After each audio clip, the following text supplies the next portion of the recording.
right here.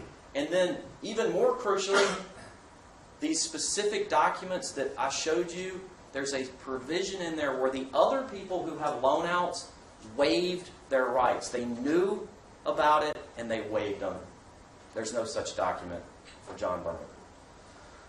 So, ultimately, we think that they haven't remotely come close to proving their affirmative defense of establishing that John was an employee of Stalwart.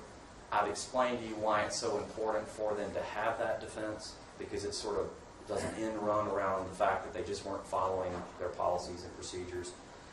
And ultimately, this case is about damages. It's about the fact that this company was negligent, they caused a man's death, and you're going to be charged by the court about what the law is. And I'm going to touch on this, and then I'll talk a little bit more about it at the end. There are two parts of damages under Georgia law, and the judge is going to instruct you on what the law is. And there are really two things, and the law makes sense. It makes sense. There are economic damages, and there are non-economic damages. The economic damages you heard the expert testify about, and it's essentially what would John have made economically over the course of his life, and it's about $10 million. But that's what's more important.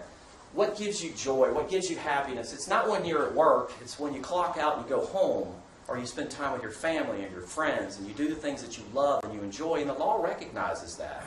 So the economic damages are just a small part of the total loss of someone. What matters is the non-economic damages. The fact that he was close to his mother, he was rebuilding his relationship and was getting close with his father again. There was so much ahead. There was a future.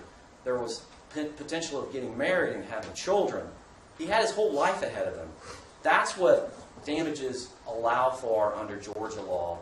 And there's going to be a document that's in evidence where you can figure out, and you've also heard some testimony about this, about the fact that John would have lived, and you do it based on this legal document, he could have lived another 40 to 45 years. And you have to value life. And that's the reason why we ask all those questions in jury selection about whether people were comfortable with that notion, because that's what the law allows. And so we're going to come back and ask for damages for the full value of John's life, the full value of a rich life, a man who clearly loved life. And we showed a lot of photographs to you. Maybe we showed you too many. If so, I apologize. But the reason we did that is just to give you a flavor of just what a good guy this guy was. He just was happy. He was vibrant. He was loved by everybody.